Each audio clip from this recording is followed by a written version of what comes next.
Hey everyone, welcome. 310 to left, presented by your New England Ford dealers and F-Series, America's best-selling truck for 48 years and the official truck of the Boston Red Sox. Tom Caron along with Alex Speier, and the World Series returns to Toronto. The greatest team money could assemble is clinging to life support. Down 3-2. Alex, apparently the Dodgers, if they ruin baseball, it'll take more work than a lot of people thought. It'll take a 7-game win. What a series it has been. Maybe it's the curse of the 18-inning game. If you're going to play an 18-inning game, you might as well lose it, because the team that loses it goes on to win, so far, win the one World Series that has gone to completion. Your thoughts here as we enjoy this travel day and a reset on the way to Toronto? Yeah, well, obviously we have a lot of history thinking about 18-inning games and their implications for the rest of the series. But in 2018, I would have said that the 18-inning game really kind of was what put the Dodgers in position to fail in the next couple of games, because their bullpen was torched. But of course, this year's Dodgers team, their weak link had already been the bullpen. So it's a little bit hard to say that the 18-inning game is why the bullpen hasn't looked great in the last couple of games. And frankly, it's been more an issue of they haven't been able to hit since that 18-inning game. The Blue Jays rotation, I think, was always sort of underrated. The depth of some of their higher end pitching options, the Gossmans of the world, and obviously Yusavage has been, what he's been doing has been next level. The ability to shut down the Blue Jays over the course, or rather to shut down the Dodgers over the course of these games, has been startling. But it is funny though, Tom, because like we talk about, the Dodgers ruining baseball with the amount of money that they're investing. The thing that really kind of took that conversation to the next level is when they signed Tanner Scott. And of course, Tanner Scott is a non-factor in this series. The Dodgers bullpen is a weak link, and the Blue Jays are going bananas against the softer underbelly of the Dodgers pitching staff.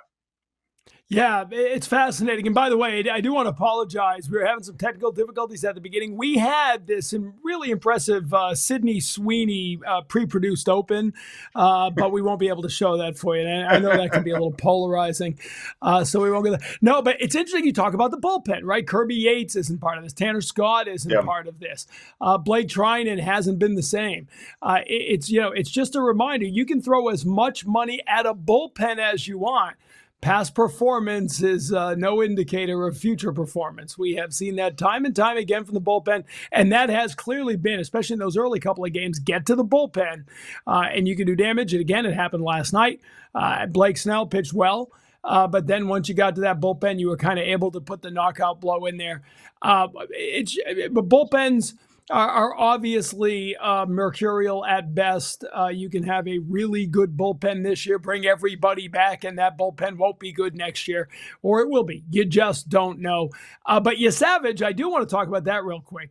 He was pitching in college last year. He was doing the full Richard Fitz, trying to get homework done around his playoff games here to finish off his class workload. Just really impressive. It does sort of make you think, if we're sitting here, could Kyson Witherspoon be pitching in a playoff game for the Red Sox next year? It is amazing how quickly these guys now can not only develop and get an opportunity, Alex, but wind up being important parts of a team at important times in the season. Yeah, and we're going to talk to JP Ricciardi, and it would be certainly super interesting to get his perspective on how quickly guys are going from the draft into the big leagues. But I think that we're seeing so many pitchers break, Tom, that I feel like some of this is really driven by, like, teams want to take advantage of great arms while they have them healthy, and so they're willing to just have them fly through the minor leagues. It's less there is less time spent. I guess there are a couple of things. One is that they want to get them healthy in the big leagues, so they're willing to rush them through. The other part of that is that they're confident in some of the offseason training stuff that they're doing. That they're able to make so many strides in the eyes of a lot of teams in terms of what their pitch mix looks like outside of the game setting, that they feel confident just having those guys. They know it when they know what will get big league hitters out in bullpen side sessions, and they don't just need to see it in games. that's a debatable proposition, but that's contributed to the fact that these guys are flying through the minor leagues in order to get up to the big leagues and contribute instantly. We saw it with Peyton Tolley. The Red Sox were willing to roll the dice. And as you point out, a guy like Kyson Witherspoon, now you're at a point where when you draft a guy out of college, you can no longer be surprised if he's in the major leagues 1 year out, which is a wild, wild development that completely upends traditional player development paces. Yeah, I mean, we're sitting here, right? Kyson Witherspoon has thrown as many professional game pitches as you and I have. And we're talking about what he can do potentially at the big league level by the end of next year. It has been a fascinating series, no doubt about that. Dave Roberts juggling the lineup last night. Mookie Betts, 2021 the last time he batted lower than first or second in a lineup. This was something that people talked a little bit about when he was in Boston, because when you look at what you expect so much of Mookie Betts, that if he has a 10-day cold streak, and he's having one right now, you have to scratch your head and wonder what's going on. Still blows me away what he's doing at shortstop at the age of 32 in his first full year there. But there's no doubt that Mookie Betts' slump has been a big part of the reason. I mean, they intentionally walk Shohei every time he comes up to the plate, just about anyway, in that 18-inning game. It's been that the offense hasn't been there for the Dodgers, and they're on the verge of losing because of it. Yeah, it's certainly been a major factor for the Dodgers lineup, for the inconsistency of the Dodgers lineup, and it's been surprising because Mookie was having really good at bats prior to the World Series, but in this case, you do wonder the degree to which that beginning part of the season, where he was, where he lost all of that weight on the trip to Japan, right? He lost something like 20 pounds of strength. With the stomach bug coming back from Japan, and that obviously impacted him significantly over the beginning part of the season. Now you are at the end of the 7th month of a baseball season, and you wonder how much that weight loss, that lost strength, is impacting him, or if it's more mechanical. But he does look. I don't know if you feel the same, Tom. Like he looks like a guy who is kind of swinging underwater a little bit. It just lacks the explosiveness. You could see it yesterday. There was a hanging slider that he got, and he was on time, but the barrel was just below the ball, and he popped it up to left field, and you could just see him shaking his head coming off the field. Yeah. Whether that was because he just didn't have the power to the swing that he wanted, or because he was upset with himself for the lack of barrel accuracy, like. This is not what we're used to seeing with Mookie Betts being, squaring everything up. Yeah, I mean, and that's the mental part of it as well, right? This is a guy who turns around before his bowling ball hits all 10 pins and walks away because he's so confident, right? I thought that at-bat, I'm glad you brought up that at-bat, because I thought his reaction to it spoke volumes of where he is at right now. And, with the season on the line, this is a guy who, because of his incredible generational ability, doesn't question himself often, is a very confident guy. And you saw him muttering, again, whether it's because he just missed it, whether it's because, mid-season, that same swing, it was gone, or whether he knew his swing isn't there. Whatever it is, there's a lot going on in Mookie Betts' head right now.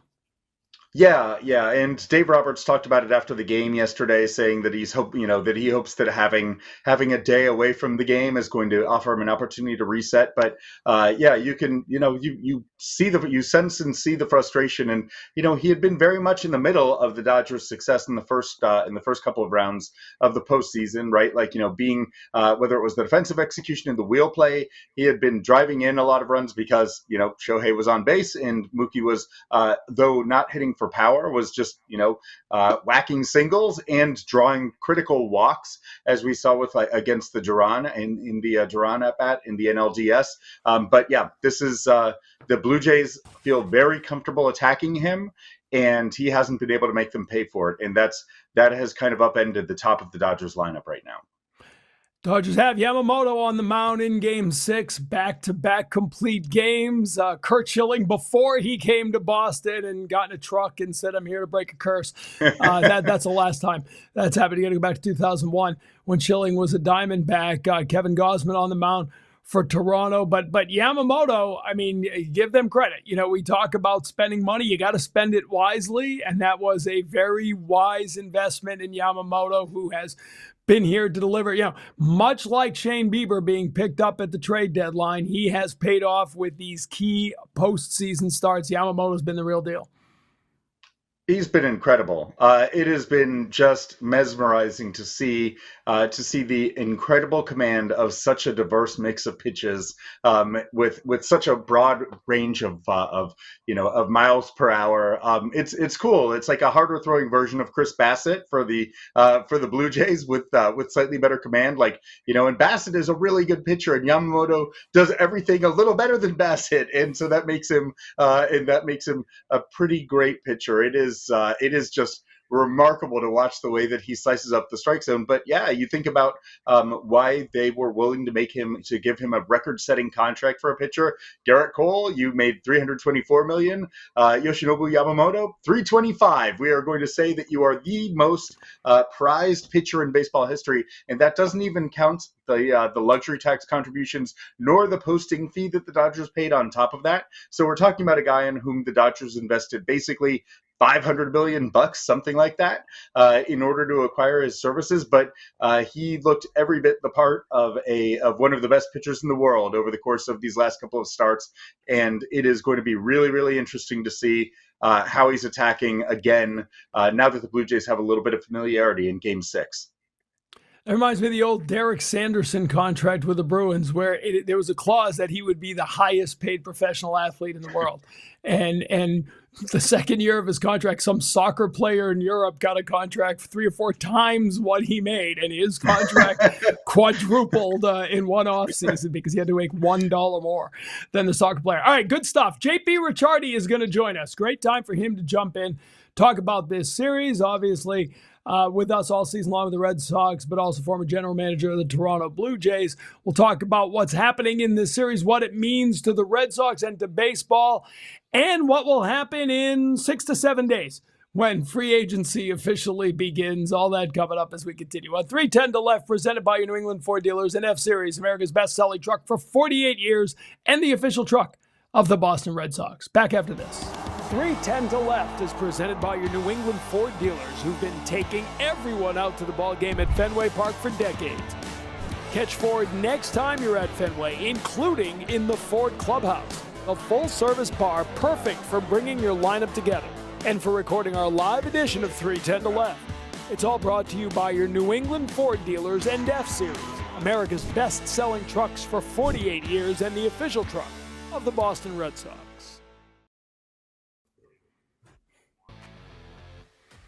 Welcome back, 310 to Left, presented by your New England Ford dealers. JP Ricciardi joins the party as we continue here on the off day. We'll start 30,000 feet here, JP. You've been watching the series. What are your thoughts on what you've been seeing? Are you surprised that Toronto is up a game heading back north? Well, if you told me before the season, I didn't think the Blue Jays had a shot. But now watching the series, I don't think the Dodgers have a shot. And it reminds me, it's very reminiscent of when we played the Dodgers in '88 with Oakland. We were a far superior team than they were, but they did everything right. And I think Game 1, when Eckersley obviously gave up the home run, it took the wind right out of our sails and shocked us. I think the Dodgers have been shocked, and I think they took the Blue Jays a little lightly. And I think as good as their pitching is, I think the layoff hurt their pitching, and it hasn't been as good as dominant as it's been in the past. So I know they got the big gun going on Friday, but you got to like what the Blue Jays are doing. They just put constant pressure on you. And obviously a lot of things are going their way. I mean, they're getting a few breaks here and there, but they are putting consistent pressure, and they're getting solid pitching from guys you didn't think you'd get it from.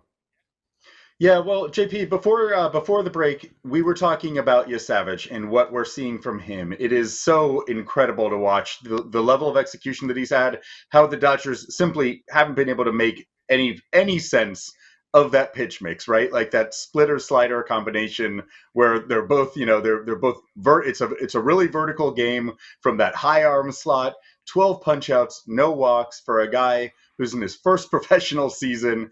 We saw the Red Sox trying to get something like this with zipping Peyton Tolley through the minors, right? You got to see him in AAA before he made his big league debut. What do you think is going on with development in Major League Baseball of pitchers? Why are we seeing, and those two aren't the only ones who are getting to the big leagues less than a year out out from being drafted. What's going on in baseball in the development of pitching? Why are we seeing this shift in terms of the pace of getting college pitchers up to the big leagues? That's actually a really good question, and I think it dates back. It's time tested. If you take advanced college pitchers, they're going to move through your system real fast. And the way the minor leagues are set up now, low A is a very bad league. A college pitcher should, to me, in my estimation, go right to double A. If he fails in double A, no big deal. But for him to pitch an A ball, I think you're wasting development time. You're wasting wear and tear in their arm. And when they have the ability, you look at the early, you look at the examples you have with the Red Sox, and then you watch this kid. I think advanced college pitchers should get to double A right away. And then from there, you could figure out how you want to move them. This kid has obviously showed that he has the ability to move quickly through the organization. So I'm a big fan of college pitching in the sense that it can move quickly and it can help your major league team a lot faster. Even Schlittler, if you look at him with the Yankees, 3 years in the minor leagues, it's not a long time. But these guys are doing it a little faster because I think they're a little bit more advanced, and teams are now taking advantage of the advancement of those pitchers and not being afraid to push them. I mean, this is unbelievable. The only thing I could compare this to was I remember when Mark Fidderich came up and he just took the world by surprise. No one knew him. He came out of nowhere, and obviously he didn't pitch in a World Series, but he set the world on fire. And this kid is very comparable to what Fidderich did that first year he pitched in the big leagues. Yeah, you Central Mass guys always got to stick together. I know how that is. But it's, the interesting thing is, I mean, obviously right now they only care about winning the World Series. That's not. But the thing that interests me on a guy like that, he moves so quickly up in year one. Now you're banking on him in year two, right? Next year you're penciling him in. Fans like, all right, here's our number 3 guy. We're all set. And but progress isn't linear, right? It's hard to just say. Even Schlittler, right? Are you ready to say Schlittler's your number 2 in the rotation next year? That's leaning a lot on a guy with very little experience. And I think that's a good point. But I think if you put him in the right spot, like next year for Schlittler with that rotation, he should pitch 4th. This kid, I don't know if he's a number 2 right away. He's pitching really good. The league's going to figure him out at some point. There's going to be some adjustment. But I think if they said he's our 3rd pitcher next year, I think they're in pretty good spot. I think the one caveat with both, I watch Gausman and I watch this guy. The one question I keep asking, when are big league hitters going to move up in the box? When are they going to try to get to a point where they get the splits that Gausman and Yusavage throw and give themselves an opportunity to catch that pitch a little further out? I couldn't believe Seattle didn't make the adjustment. And I'm watching the same thing with the Dodgers. They continue to stay back in the box, and they let that pitch just, eat them up. I'd like to see an adjustment where you move up, and you're going to be able to tell if that break is a little earlier. Listen, there's no easy fix, but no one's made one adjustment on either one of these kids. Yeah, it's pretty interesting. I feel like because guys throw so hard now, no one is ever accustomed to moving up in the box, right? Like it makes sense to buy that extra bit of time by standing in the back of the box when you're constantly anticipating 98 to 100. But that's not what Yusavage or Gausman have been, right? Like they are, you get that little extra measure of time on the fastball. So it's a really interesting point, and you do wonder as we think about the hitting landscape and the kinds of adjustments that need to be made in order to survive in this era, what those are. But that kind of raises the question of what we're seeing from the Blue Jays, who have been incredible throughout this season and into the postseason. Their ability both to continue to be a super high contact team, but then to be able to get their A swing off as often as they are and really kind of, hit with bad intentions, right? Like we're seeing them just taking big swings and making a ton of contact. What are you drawing from the Blue Jays example offensively? Like, what does that tell you about where the game can go in terms of lineup adjustments? Well, once again, another good point. When did we ever get away from making contact? I think you're going to see baseball is such a copycat game. You watch how many organizations now will copy what the Blue Jays have done and start preaching contact, contact, contact. And that's what Toronto does. They just continuously put pressure on you. They've built a lineup of critical mass where they continue to get on base. They continue to put pressure on you, and they don't miss the fastball. You watch the Dodgers, the home runs the Dodgers hit, most of them have been off fastballs. The Dodgers have taken a lot of fastballs, especially against guys with splits. I don't understand why you still have to hunt fastball, work everything off your fastball. And I think the Blue Jays have done a very good job of hunting fastballs. I think they do a very good job of keeping the bat in the zone a long time. I think they've got a team made up of a lot of guys that know how to put the ball in play. And when you put the ball in play and you have to force the other team to play defense, it's just – I remember Lou Conaseca told me one time, he coached JV baseball at St. John's. He said, you know what my philosophy was? I said, no, coach, what was it? He said, hit the ball on the ground. He said, no one's going to make 27 outs on the ground, on ground balls. Someone's going to goof up. And I think the Blue Jays in a short series have put pressure on the Dodgers. You know, the ball in right field last night, poorly played ball, plays it into a triple. Mookie Betts has had a couple of throws that you're like, you know, you got more time on that. Edmonds has struggled. So I think the contact is going to come back in play, and I think it's going to be a good thing for the game. Did he wear the sweater as a baseball coach? I got to ask. I mean, was it? Oh, great question. I don't know. I was at a banquet with him. I just see him on the sideline with the sweater. I mean, my goodness. It is interesting though, right? Like the big innings for the Blue Jays have come from that, right? A lot of contact, keep the line moving, but there's been a haymaker or two in each of these games, right? It was the home runs at the beginning last night that staggered the Dodgers at the start. You need the aircraft carrier in the middle of the fleet. And as you think about the Red Sox next year, you're going to add something, add that aircraft carrier, because I want a lot of contact, but I want a big bopper in the middle of it. And that's a great point, Tom. The one thing when I look at the Red Sox lineup, I don't see that one big bopper that scares me in the sense that this guy can actually turn the game around. So what the Blue Jays have done is they've built that critical mass of guys getting on base, and then they've got, Springer's had a big year. Guerrero is the player, and Bichette is a good player. So you've got three really good guys in the lineup, but you've got that one thumper sitting there in the 3-hole that you could see it in this series. They pitch around him sometimes. They pitch scared sometimes. They don't attack him sometimes. And I think that's the one thing any winning lineup has to have. You look at the Dodgers, they've got Ohtani and they got Freeman who are playing up to their capabilities. So they got a couple of thumpers too. But you got to have that one guy in the lineup that I have to pitch to this first hitter, because if I get him on base, and even if I get the second guy out, the third guy's coming up, and that's the guy who's going to scare me. And they've got that, like you said, the aircraft carrier.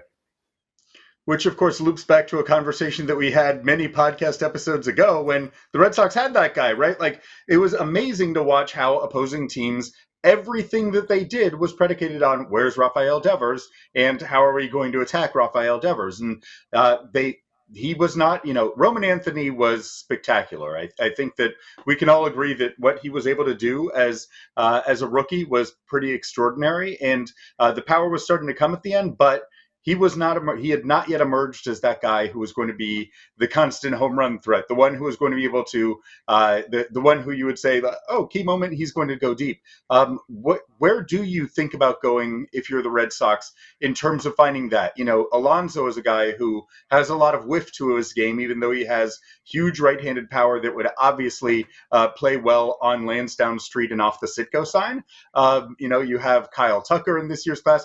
Bo Bichette is kind of an intriguing free agent option, especially maybe at second base, as you see the wonderful bat-to-ball skills that he has and the consistency with which he hits the ball really hard. What are your thoughts on market options for the Boston Red Sox and fits for them moving forward? All you have to do is look around what's in your division. You've got to have enough thump in your lineup that you could scare other teams. And, you look at the Yankees, if they come back with Cole, they're going to have Cole, Schlitter, Fried, and Rondon. They're going to have 4 really good pitchers. I don't know if the Blue Jays pitchers will be as dominant, but that's another good team. So how do I match up in my division? And right now, I don't see the thump there. So Alonso is a great option. I mean, left field for that guy, even though he strikes out a ton, he's going to hit a ton of home runs. Obviously, Bregman. I think Red Sox need to add a really big bat and another big arm. I think Crochet, they've got the stud, they've got the number 1, but they need that really good number 2 to come behind him, and then they could fill out from there. But if they were able to get Alonso and bring Bregman back, that's a heck of a lineup to have. And I think that's what they're going to need, because you're watching these playoffs, and as much as the Dodgers are struggling, I think it's more a byproduct of the Dodgers not playing well, because their talent is off the boards. Their pitching just hasn't really been great, and their offense is kind of scuffled. But I don't think you look at the Dodgers and say they're a bad club. They're just not playing real well. So I think when I look at the Red Sox compared to these other teams, those are the areas I think they need to step up in. All right, we're going to take a quick break, come back with more JP Ricciardi, Alex Speier with you. I'm Tom Caron, and this is 310 to Left, presented by your New England Ford dealers. Back in a moment.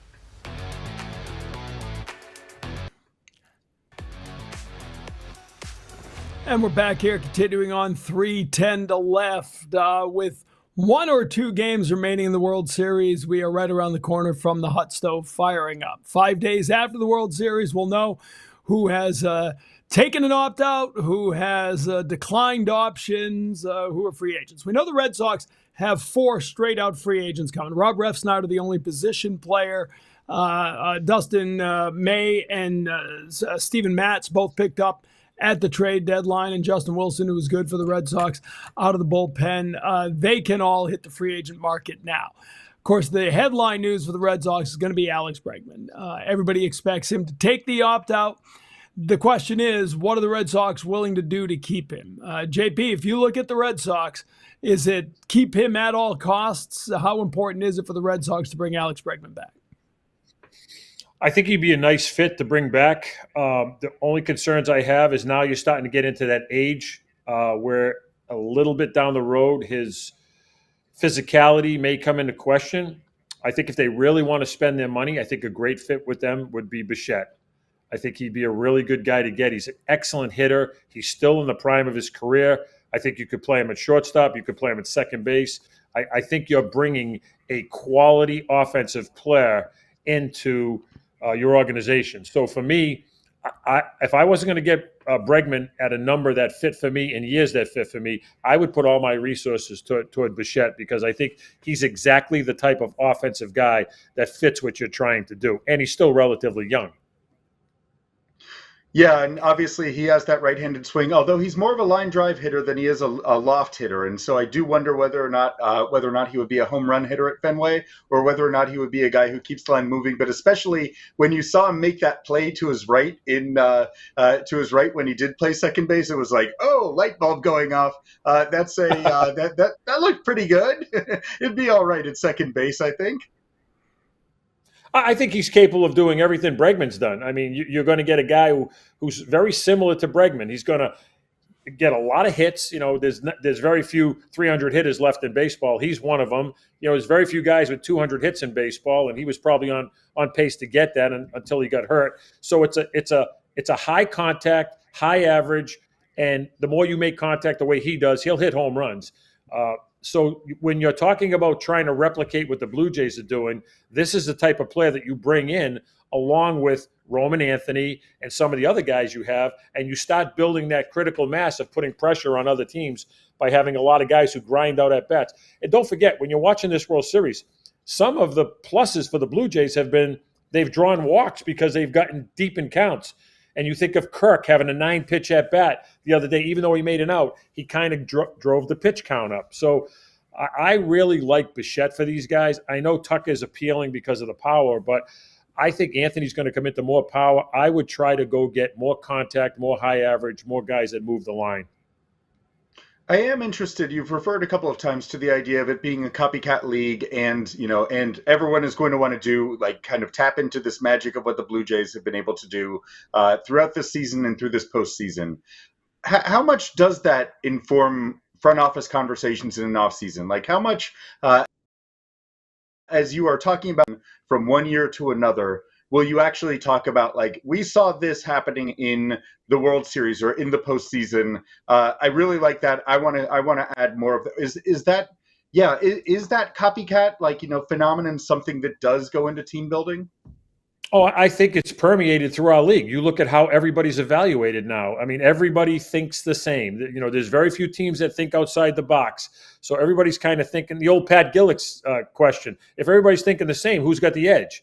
So, I mean, I think we've just gotten away from maybe what's worked a long time. 4 or 5 years ago, no one wanted anybody who threw sinkers. And my argument was, why have sinkers become a bad thing? Especially this was at the point where you could position players wherever you wanted to position them. And no, we can't throw sinkers. We can't throw sinkers. And then we've got Logan Webb, who's absolutely tearing it up in San Francisco by throwing sinker changeup. So now the sinkers come back into play. So I think we've just gotten away, whether it's philosophies, whether it's ideas, whatever it is, we've gotten away from a lot of things that have worked in the past that I think would be very beneficial going forward. Contact, moving the ball, hit and run. I mean, you're seeing some things in the World Series that you didn't. You see guys bunting. There's been a couple of hit and runs attempted.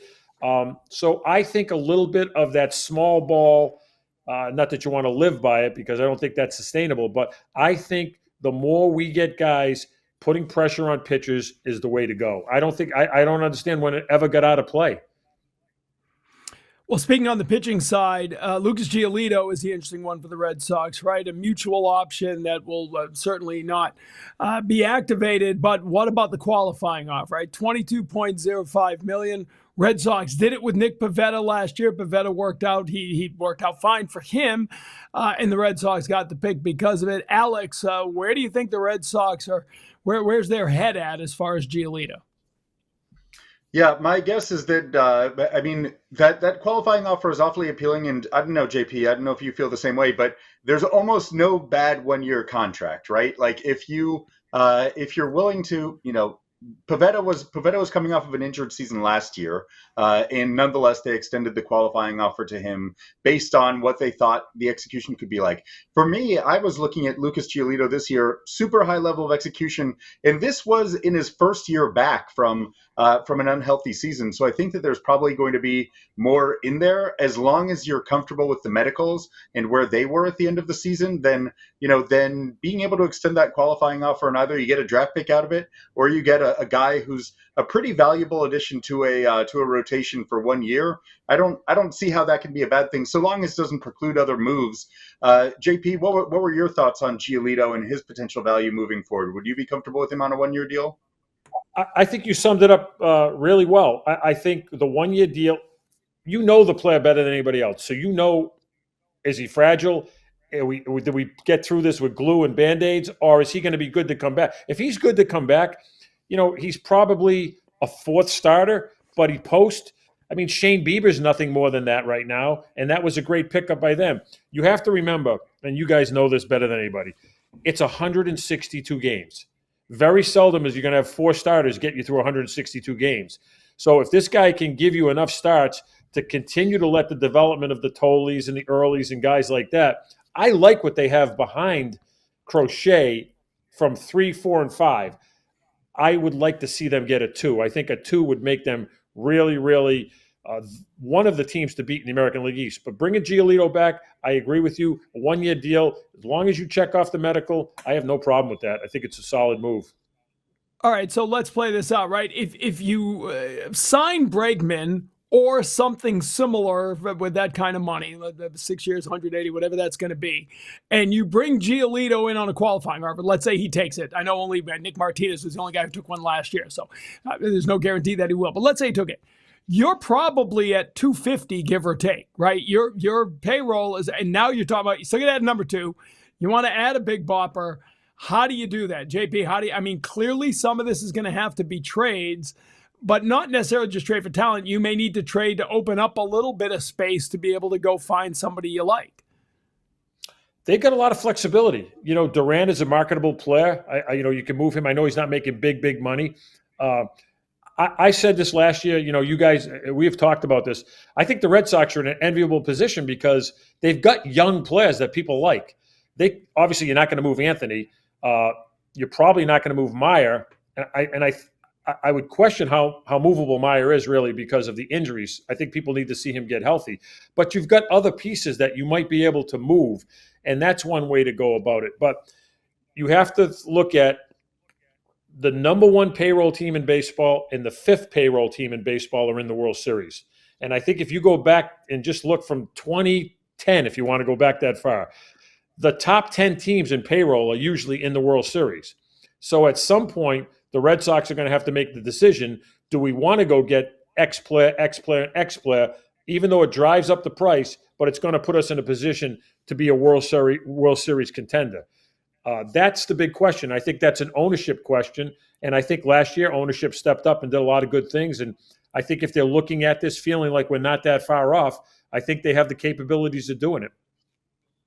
And to me, you talk about copycat league. Like there are a lot of similarities between the Red Sox situation right now when you talk about Anthony and Meyer being kind of up in the big leagues. Like I would think that Meyer more likelier than not is in the big leagues to open the year, just because they have all of the questions throughout the infield. But you reach a critical mass of developing your core, of developing a young core that's going to reach the big leagues, and then you start adding. Right, the Blue Jays did that when they had Vlad and Bichette together in the minor leagues, and so then they started adding year over year over year, starting with Ryu, and then adding Springer, and then adding on Bassett, and then adding on Gossman. Right, like they added something to the core just about every year and kind of built out this window and their opportunity with it. And so, yeah, I think that perhaps you're in. Well, JP, do you think that the Red Sox, in terms of their young talent base, are in that kind of critical mass mode where it's like, okay, it's go time. Your championship window is opened? Well, I think when you compare, like Guerrero and Bichette are all-stars. One guy is a generational player. I think Roman Anthony's going to be a generational player. So you've got that. You need your young players to support him around. I think Early's going to be a solid 3. I think they've got those type of players. I don't know if they have a Bichette behind a Guerrero here, but they have a really good player in Anthony. So I think they've got a really good foundation to build off of. But you got to look around. You got to say, okay, the Blue Jays, and don't forget, the Blue Jays have started to spend money over the last 6 or 7 years. So this has been kind of a build. They were a last place team last year, and they spent a lot of money. So they finally, I guess the question would be, do you keep spending money to get where you want to go? And I think the Blue Jays have done that, and they've failed in the past, but now they've gotten to the point. The Dodgers have done that. So I think when you look at the Red Sox, they have good young players. They have a stud young player. And I think that they got some pieces they can move. They've got a lot of ways to go here. I think they're in an enviable position because I wouldn't be surprised with a couple of major moves if we're talking about the Red Sox next year like we're talking about the Blue Jays. That'd be music to everybody's ears around here, no doubt about that. Stay there. We'll take one more break, come back. It's 310 to Left, presented by your New England Ford dealers and F-Series, America's best-selling truck for 48 years, and the official truck of the Boston Red Sox. Back in a moment. 310 to Left is presented by your New England Ford dealers, who've been taking everyone out to the ball game at Fenway Park for decades. Catch Ford next time you're at Fenway, including in the Ford Clubhouse, a full-service bar perfect for bringing your lineup together and for recording our live edition of 310 to Left. It's all brought to you by your New England Ford dealers and F-Series, America's best-selling trucks for 48 years and the official truck of the Boston Red Sox.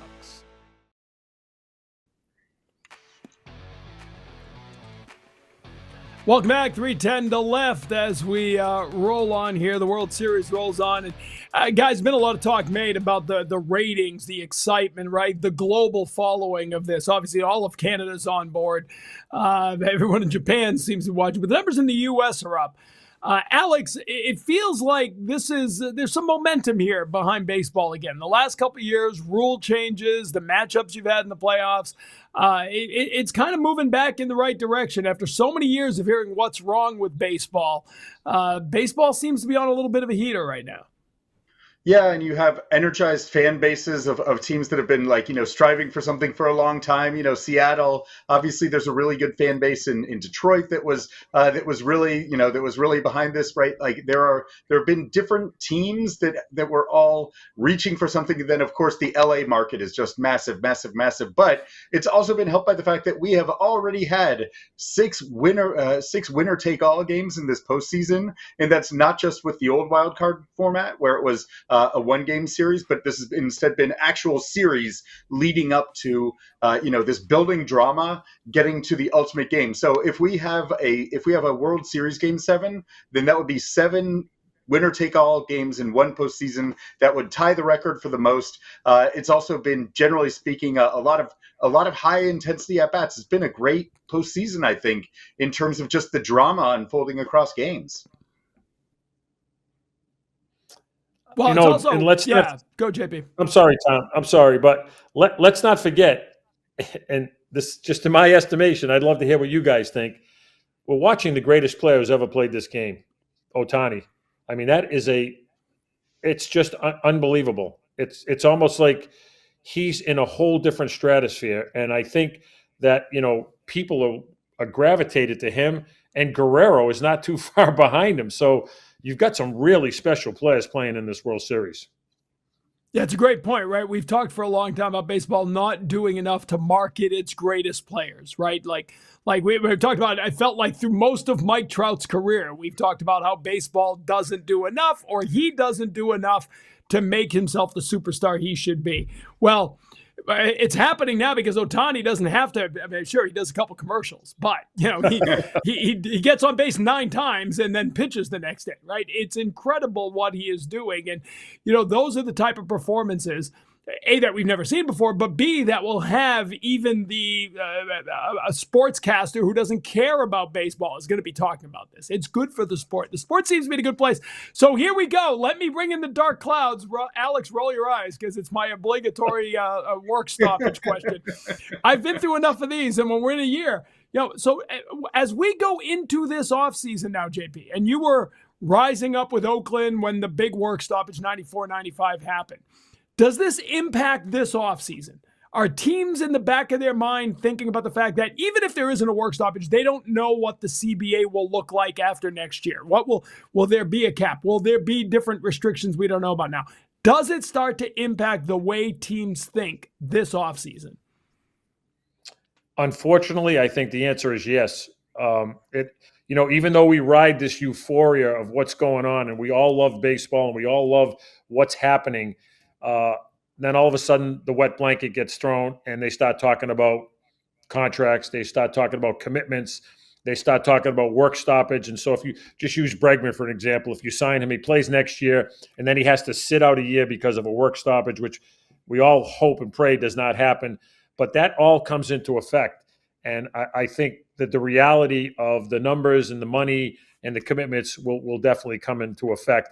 I'd like to sit here and tell you that we'll ride this euphoric wave and be able to see the good things that baseball brings. But unfortunately, the business side will come in, and I'm hoping there's no stoppage, but it is definitely going to be a reality in the offseason. Although there is another side to the business equation, which is that there are all these TV rights that MLB is going to be trying to sell for 2028. And so having no 2027 season would be a really bad business model for trying to sell those rights, right? So I do wonder whether or not that is going to allow for for this anticipated storm cloud to kind of clear up before it arrives here. Well, let's hope. We can only hope. We will leave in happier news. I think we all agree. The word came out. I saw that the Fenway Greens are back next year as the City Connect uniform. And True Parkinson saying that it was the best-selling City Connect uniform ever. I think we all love the greens. Yellows are coming back too. And I'll make my stance on this clear. It's not that I don't like the yellows.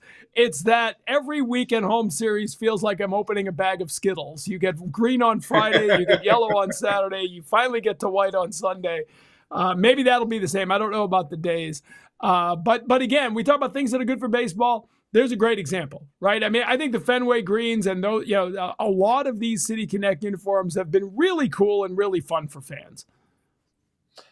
I think the other thing, all of us, as traditionalists as most of us are because of the way we grew up a long time ago watching the game, I think there's been a lot of good things that have been introduced that have made you say, wow, this is good for the game. The runner on second base, no extra innings, the pitch clock. I like some of the new, some of them are god awful, but I love the green. I think it's pretty cool. Yeah, if you're going to do the experiment, do it. Have something that actually visually pops rather than looks like an abomination. And the blend of the greens into Fenway Park is pretty amazing. It was funny. Like my younger son, of course, made had to buy one right away. So, you're welcome, I guess, Fenway Sports Group. So taking him to a game and having him essentially become camouflaged against some of the beams in Fenway Park was a pretty wild thing. Like, invisibility power, an underrated offshoot of the marketing strategy with the Fenway Greens. Yeah. My son got one too. It was a Rafael Devers jersey, and that was not maybe the best thing because he said, he's the guy who's going to be here forever. I made the choice wisely. Didn't work out that way. Real quickly, we don't have a lot of time. We did just talk about the rule changes, and after the 18-inning game, I was stunned at how much traffic there was about there. There should be a rule where you can't intentionally walk a guy that often. Please tell me that nothing ever comes of that. Right, Alex? That can never happen. Why not? Wouldn't it be interesting if an intentional walk or a 4-pitch walk or a hit by pitch resulted in two bases instead of one? Could there not be an element that did introduce a different level of strategy to that decision making with the idea of get the stars more involved? All right. I don't even know where to go on this one. We just throw that out at the end, Tom. Just say no. Yeah, just say no. I'm going to just say no. I'm still trying to figure out how Dave Roberts pinch hit for Kiki Hernandez crushes left-handers. A guy who can bunt. Yeah. Well, we'll do a whole episode on the intentional walk potential rule change this offseason, but we're out of time. Good stuff. JP, thanks for bopping in. Alex, always a pleasure. I'm Tom Caron. Thanks, y'all, for checking out this edition of 310 to Left, presented by your New England Ford dealers and F-Series, America's best-selling truck for 48 years, and the official truck of the Boston Red Sox. For Alex and JP, I'm TC. We'll see you again next time.